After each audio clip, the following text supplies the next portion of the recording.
ग्रंथर the divine worker Divya कर्मी अध्यायटी आम पढ़ुचे। बापा जमती कहते जे दिव्य कर्मीर प्रथम लक्षण जो कर्ता भाव रही मु कर्मर कर्ता कहीकि से अभिमान रु मुक्त होबा एवं ये जो कर्ता भावर जो अभिमान टी जेते बेले चली जीवो सेते बेले आमे प्रकृत रे गोटे दिव्य कर्मीर एक भूमिका निर्वाह करि पारिबा। तेणु प्रथम लक्षणटी दिव्य कर्मी को नेकी अर्थात कर्म को नेकी विशेष करी कर्म परिवा पश्चात रे हमर कोन भाव रही ताकू नेकी विशेष करी रहिथिला। वर्तमान आमे नेक्स्ट पैराग्राफ को जीवा जो थिरे आमे दिव्य कर्मीर द्वितीय लक्षण जोटा कि फ्रीडम फ्रॉम डिजायर पढ़िथिले वासनार मुक्ति से कथाटी को देखिबा। The second sign is freedom from desire. द्वितीय चिन्हटी होउछि वासनारु वा कामनारु मुक्ति। For where there is not the personal egoism of the doer. किंतु तार जो पूर्ववर्ती जो जिंस सहित यार गोटे कनेक्शन अछि। प्रत्येक जिंस संगे जोड़ी हेछि अर्थात गोटिए लक्षणटी प्राप्त हो गला परे ऑटोमेटिक सेटा सेकंड आळु को हमको बाटो फिटेई दबा। तेणु कहउछंती जे for where there is not the personal egoism of the doer जोटा कि फर्स्ट साइन थिला डिवाइन वर्कर रो जेते बेले ता भितरु कर्ता भावटी हटी जाए गोटे साधक भितरु जेते कर्ता भावटी चली जाउछि आ personal egoism of the doer मु कर्मर कर्ता ए जो व्यक्तिगत अहं एटा जेते बेले समाप्त हो जाउछि डिजायर बिकम्स इम्पॉसिबल। सेते बेले वासना वा कामना आ संभव नुहे कारण जदि कर्म तुमे करून ताहले तुम फलर आशा केमती करि पारिबो। कर्मटी जदि आउ किए करूछंती तेणु फल भी तांकर हेबा उचित। तेणु जेते बेले जनक भितरे ए जो कर्ता भावटी नष्ट हो जाए सेठी कामनार भी आ किछि प्रश्न उठे ने। डिजायर बिकम्स इम्पॉसिबल असंभव प्रतीत हुए। इट इज स्ट्रेप्ड आउट माने जेमती जने लोक को खाइया को न देले से किछ दिन गला पर मृत्युवरण कर जीव सेमती गोटे अनाहार रे ए जिंसटी माने डिजायर आउ किछि आहार पाएनी ताकू आ खाइया को मिलेनी। Sinks for want of a support ताऊ के आउ सहाय्य करिला वाला नाहंती कारण यार तो कर्ता भाव जेते बड़ जहा हेले भी मु जदि अनुभव करबी जे भगवान मो भीतर देकी करूछंती बा प्रकृति करूछि ताहले से कर्मर फल पई जो मु व्याकुल होउछि से जिंस नष्ट जेते सपोर्ट आउ ताकू मिलिबनी। कर्ता भाव जेते नष्ट हो जाए जो डिजायर को जो सपोर्ट करूथिला से जिंसटी भी आपे आपे कोन होबो नष्ट हो जिवो। तेनु डाइज ऑफ इनएनिशन माने अत्यंत गोटे क्षीण हो जाए से रुग्ण हो जाए एवं तार मृत्यु हुए। कोनोसी आहार्य न पाइकरी कोनोसी अवलंबन न पाइकी से अवसन्न ही जाए क्षीण ही जाए एवं लोप पाई जाए कि डिजायर टी वासना T. Outwardly, the liberated man seems to undertake works of all kinds like other men.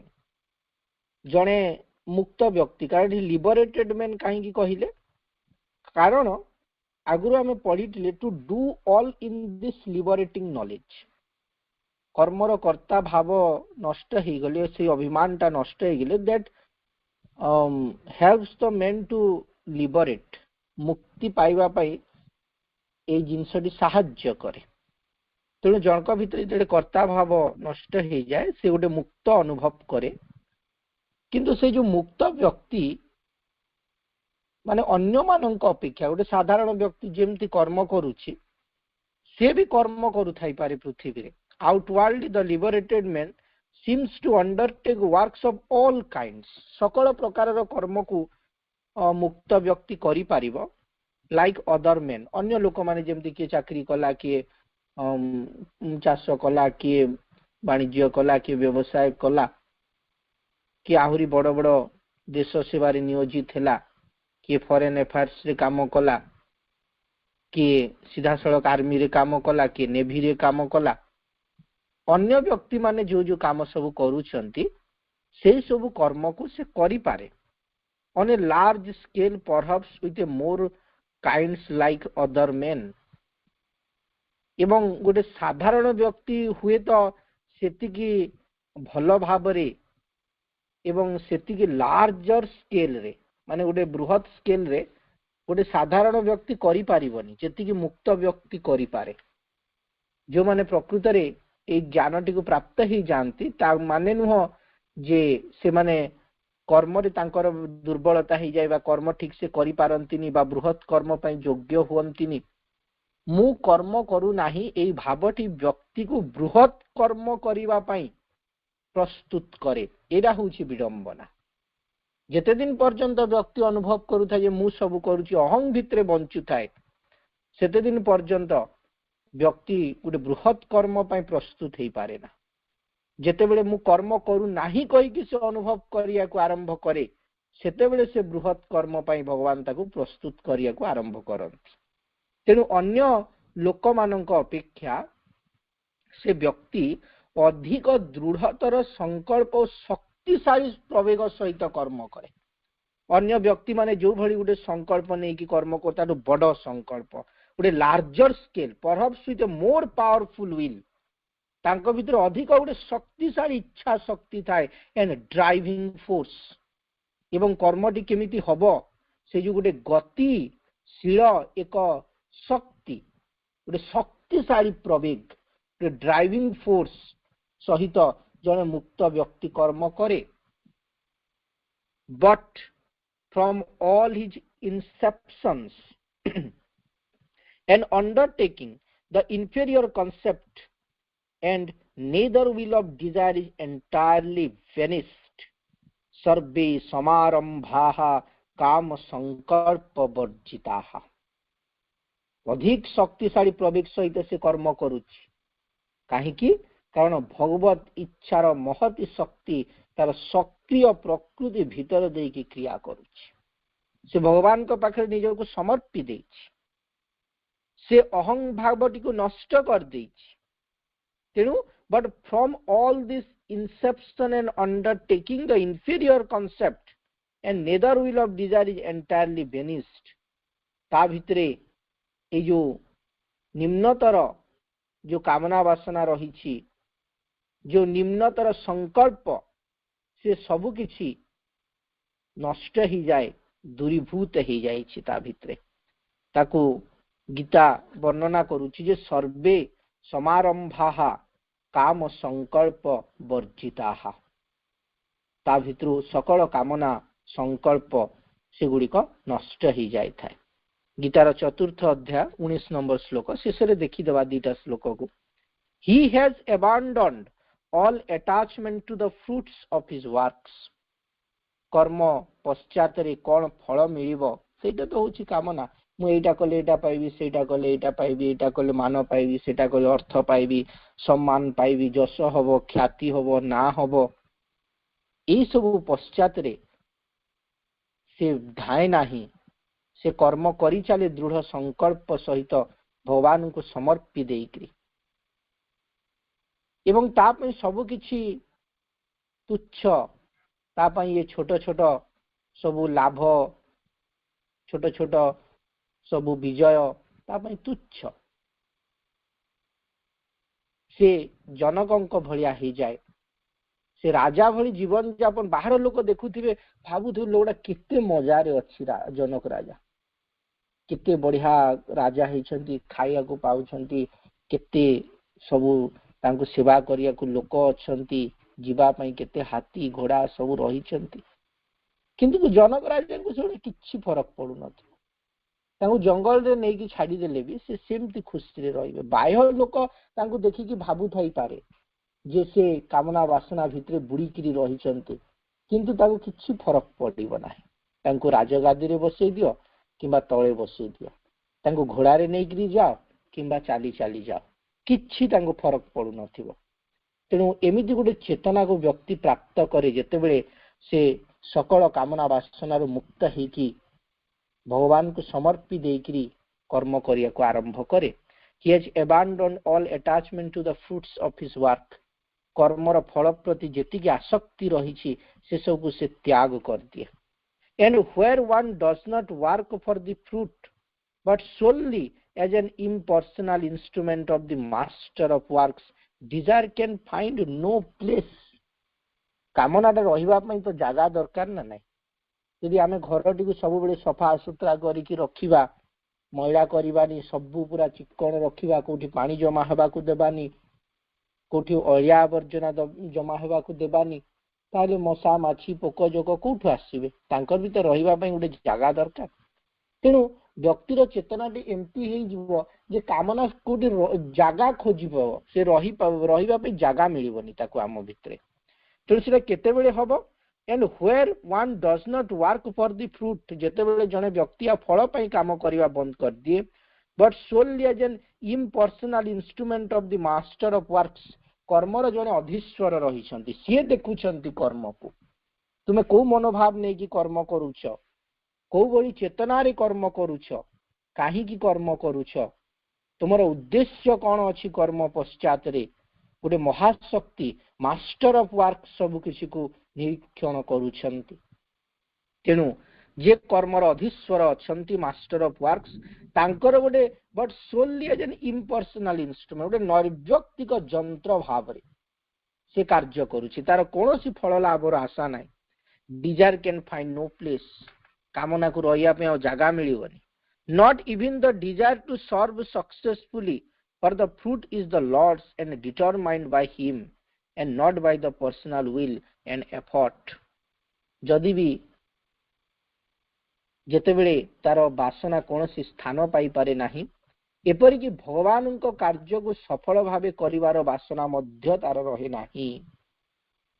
ବେଳେବେଳେ ଆମେ ତ ସେ ସାଧାରଣ କ୍ଷୁଦ୍ର ବାସନାକୁ ଛାଡ଼ି ଦଉ, କିନ୍ତୁ ଭଗବାନଙ୍କ ପାଖକୁ ଆସିକି ମଧ୍ୟ ଏଠି ଫେର ସେ ବାସନାଟା ନୂଆ ରୂପ ନେଇଯାଏ। ଯେତେବେଳେ ଆମେ ପାଠଚକ୍ର କରୁ, ଲୋକ ନ ଆସନ୍ତି, ଆମକୁ ଦୁଃଖ ଲାଗେ, କେହି ଆସିଲେନି। ତେଣୁ ଆମ ଭଗବତ କର୍ମ ପଶ୍ଚାତରେ ମଧ୍ୟ ଆମର କାମନା କାର୍ଯ୍ୟ କରୁଥାଏ। ମତେ ଏତିକି ଜଣ ଜାଣିଲେ, ଏତେ ଲୋକ ପସନ୍ଦ କଲେ, ଏତିକି ଲୋକ ଭଲ କହିଲେ, ଆମର କାମଟା ଏତେ ସ୍ତରରେ ହେବା କଥା ହେଇପାରୁନାହିଁ, ଏମିତି ସବୁ ନାନା ପ୍ରକାରର ଫଳର ଆଶା ନେଇକି ଆମେ ଭଗବତ କର୍ମ ଗୁଡ଼ିକୁ ବି ସମ୍ପନ୍ନ କରିବାକୁ ଆରମ୍ଭ କରୁ, କିନ୍ତୁ ସେଟା ବି ନଥିବ। ଏଠି କ୍ଲିୟର କରିଦଉଛନ୍ତି ଯେ not even the desire to serve successfully, for the fruit is the Lord's, କାରଣ ଫଳଟା ହଉଛି ଭଗବାନଙ୍କର। କୌଣସି ବ୍ୟକ୍ତିଗତ ଇଚ୍ଛା ବା ଉଦ୍ୟମ ଦ୍ୱାରା ନୁହେଁ, ସ୍ୱୟଂ ଭଗବାନଙ୍କ ଦ୍ୱାରା ତାହା ନିର୍ଦ୍ଧାରିତ। ଫଳ ସିଏ ଦେବେ ନ ଦେବେ, କେତେ ଦେବେ, କେବେ ଦେବେ, ସବୁ କିଛି ନିର୍ଭର କରେ ତାଙ୍କ ଇଚ୍ଛା ଉପରେ।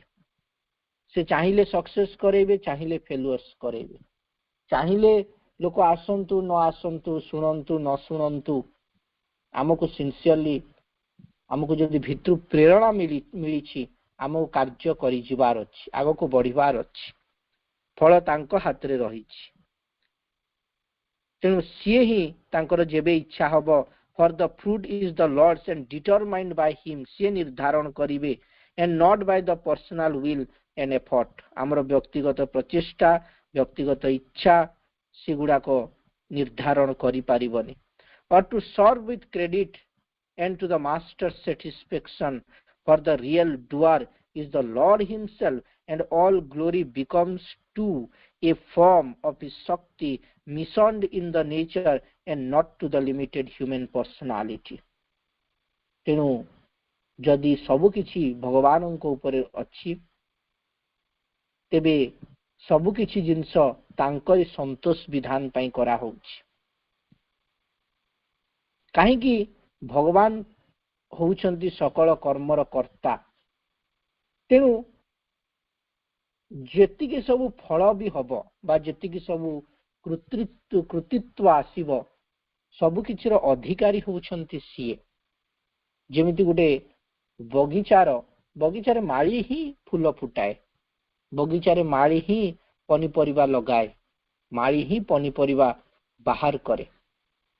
ହୁଏତ ମାଲିକ ସେ ବଗିଚାକୁ ଦିନେ ବି ଆସୁନଥାଇପାରେ, ସେ କୁଆଡ଼େ ଗୋଟେ ଅନ୍ୟ ରାଜ୍ୟରେ କି ଅନ୍ୟ ଦେଶରେ ଯାଇକି ରହୁଥାଇପାରେ, କିନ୍ତୁ ଫଳ ଯେତେବେଳେ ଫଳିବ ତାର ଅଧିକାର କାହାର ଅଛି? ମାଲିକର ନା ସେ ମାଳିର? ଯଦି ମାଳି କହିବ ମୁଁ କାମ କରିଥିଲି ଏବଂ ମୁଁ ସବୁ ନେଇଯିବି ଯାହା ଫଳ ଫଳିଲା, ତାହେଲେ ସେଠି ଭୁଲ ହବ। କାରଣ ବଗିଚା ଭଗବାନଙ୍କର, ପୃଥିବୀ ଭଗବାନଙ୍କର, ଆମେ ହଉଛୁ ତାଙ୍କ ବଗିଚାର ଏକ ମାଳି। ଆମକୁ ସେ ଯାହା କାମ ଦେଇଛନ୍ତି ଆମେ କରିବା ଏବଂ ଫଳ ତାଙ୍କରି ହାତରେ ଅଛି। ସିଏ କେତେ ଦେବେ, କେବେ ଦେବେ, କଣ ଦେବେ, ଦେବେ ନ ଦେବେ, ସବୁ କିଛି ତାଙ୍କରି ଉପରେ ନିର୍ଭର କରୁଛି। ଆମେ ତାଙ୍କ ବଗିଚାରେ କାମ କରୁଛୁ।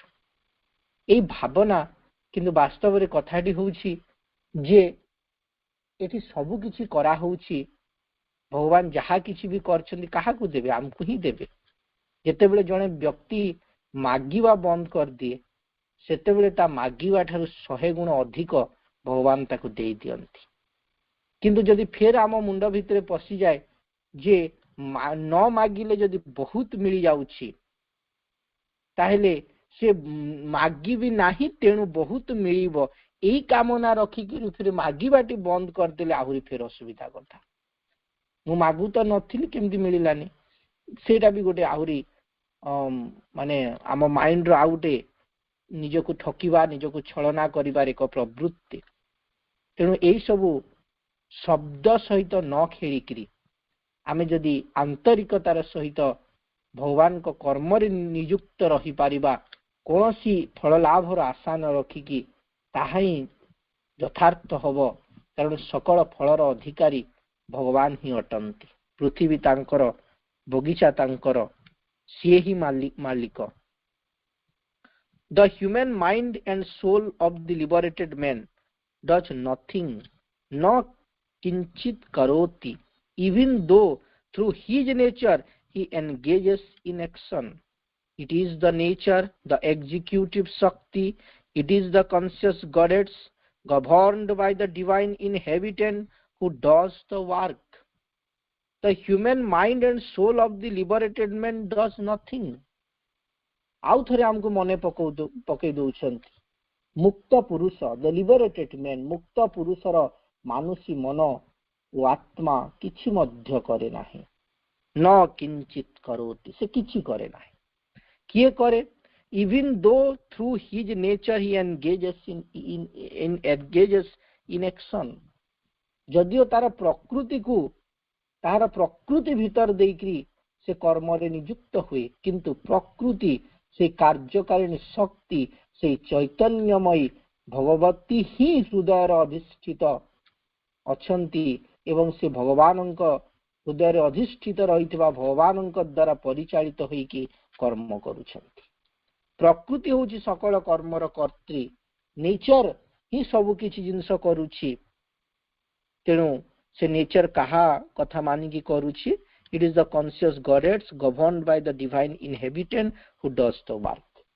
ତେଣୁ ଏଇ ଯୋଉ ଅହଂ ଭାବଟି ଏଠୁ ନଷ୍ଟ ହେଇଯାଏ, ପ୍ରକୃତି କର୍ମ କରୁଛି ସେ ଜିନିଷଟି ଆମେ ପ୍ରତ୍ୟକ୍ଷ କରୁ ଏବଂ ଆମକୁ ଲାଗେ ଯେ ମୁଁ କିଛି ବି କରୁନାହିଁ। ଏଇଟା ଗୋଟିଏ ସେଣ୍ଟେନ୍ସ ରହିଲା, ଯୋଉଟା କି ଆମେ କେମିତି କାମନାରୁ ମୁକ୍ତ ହବା ତାରି ବିଷୟରେ ଉଲ୍ଲେଖ ରହିଛି। ପୁଣି କଣ୍ଟିନ୍ୟୁ କରିବ ନେକ୍ସଟ ପାରାଗ୍ରାଫକୁ। ଥାର୍ଡ ଯୋଉ ସେକେଣ୍ଡ ସାଇନ୍ ବିଷୟରେ ଆମେ ପଢୁଛନ୍ତି, ସେ ସେକେଣ୍ଡ ସାଇନ୍ଟି ପୁଣି କଣ୍ଟିନ୍ୟୁ କରିବ, ଆହୁରି ବୁଝେଇବେ। It does not follow that the work is not to be done perfectly with success.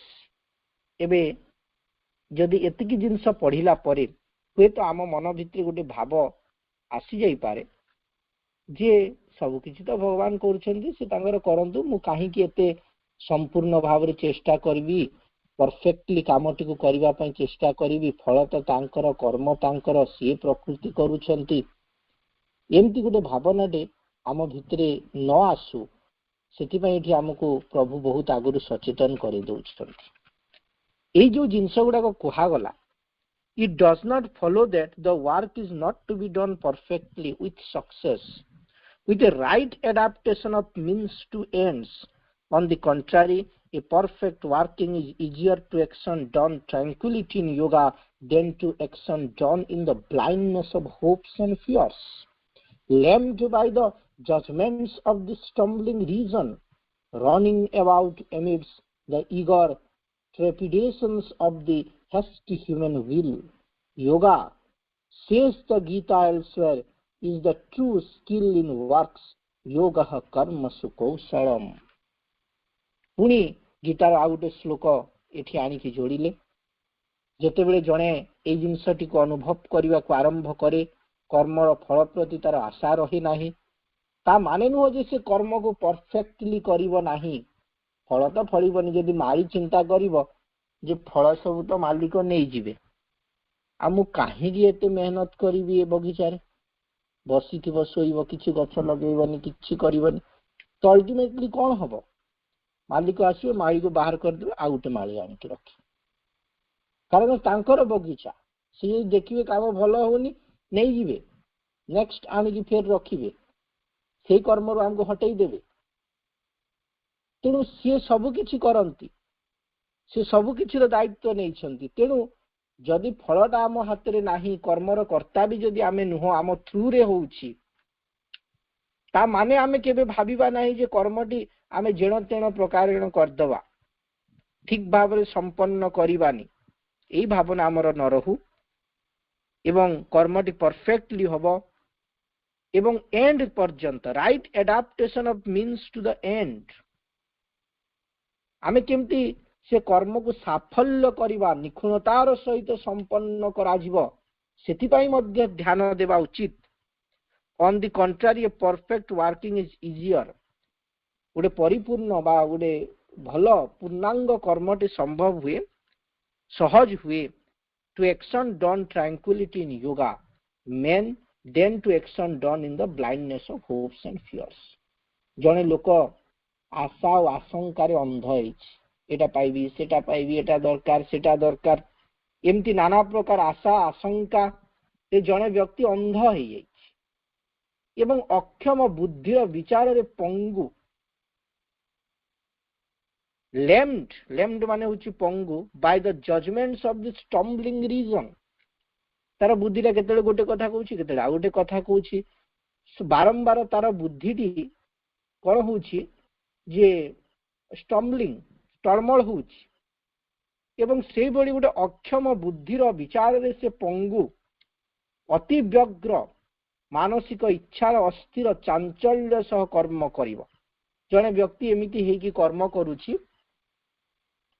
तार मनटी स्थिर नाही, eager trepidations of the hasty human will, गोटे तरबरिया भाव रहिछि, अति व्यग्रता रहिछि।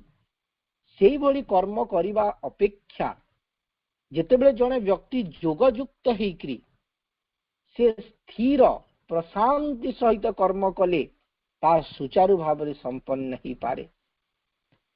एवं एमिति गोटे अति व्यग्र माने फल लाभर बहुत आशा रखी कर्म करूथिबो, सेतेबेले कर्मटी वास्तव में ठीक हेई पारिबो नाही। जेतेबेले जने व्यक्ति कहउछंती done tranquilly in yoga than to action done in the blindness of hopes and fears.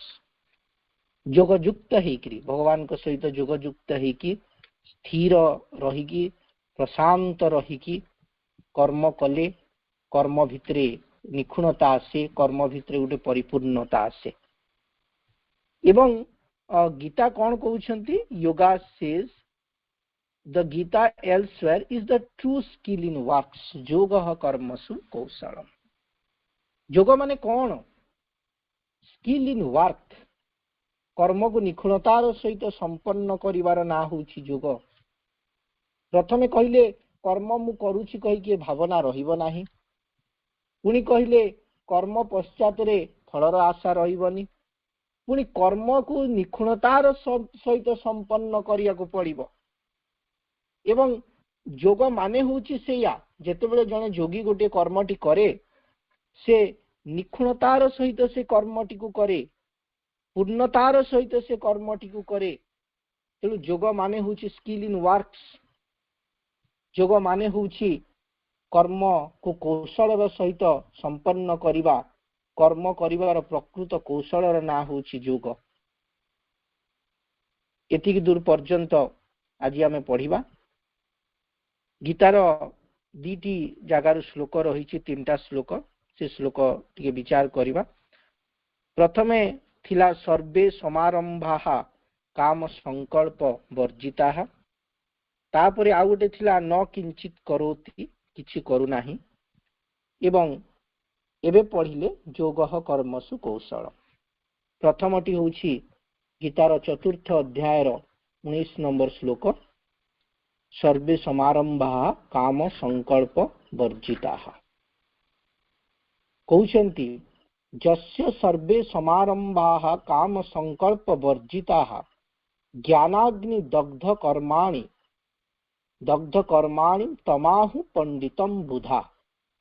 जहांकर समस्त कर्म काम संकल्प वर्जित, अर्थात से कौन सी कामना न रखिकी कर्म करती, अर्थात इंद्रिय तृप्ति कामना रहित से पूर्ण ज्ञान लाभ करछन्ति, ज्ञानाग्नि पूर्ण ज्ञान से लाभ करछन्ति बोली बुझिबा को हबो। पंडित माने कहन्ति जे तांकर समस्त कर्म ज्ञानाग्नि द्वारा दग्धीभूत हेछि। एटी होछि गीतार गोटे श्लोक। सेकेंड टी होछि 20 नंबर से चतुर्थ अध्यायर, त्यक्त्वा कर्म फला संगम नित्य तृप्तो निराश्रयः कर्मणि अभिप्रवृत्त्योपि नैव किंचित करोति सह। जदियो से समस्त प्रकार कर्म रे नियुक्त थाए, न किंचित करोति जो श्लोकटी आसीछि एठी, त्यक्त्वा कर्म फला संगम नित्य तृप्तो निराश्रयः कर्मणि अभिप्रवृत्तोपि नैव किंचित करोति स, न किंचित करोति, ताको नैव किंचित करोति। अर्थात जदियो से समस्त प्रकार कर्म रे नियुक्त थाए, तथापि से तार कर्म फल प्रति कौनसी प्रकार आसक्ति न रखी नित्य तृप्त हुई स्वाधीन भाव रे कर्म करे, किंतु कौनसी प्रकार सकाम कर्म रे से नियुक्त हुए नाही। तापरे योग कर्मसु कौशलम, गीतार द्वितीय अध्यायर 50 नंबर श्लोक, बुद्धि युक्तो जहातीह उभे सुकृत दुष्कृते तस्माद् योगाय युज्यस्व योगः कर्मसु कौशलम। बुद्धि युक्तो जहातीह उभे सुकृत दुष्कृते, जो व्यक्ति भगवानंकर सेवारत होइथाय से एही जीवन रे उभय भल मंद कर्म फल मुक्त हुए। तेणु हे अर्जुन, जोग निमित्त चेष्टा कर, ताहा ही हेउछि कर्म कौशल। कौशल सहित कर्म करिबा रो ना होछि जोग। एतिकी दूर आज अध्ययन करिबा। समस्त को अनेक धन्यवाद। वंदे मातरम। नमस्कार।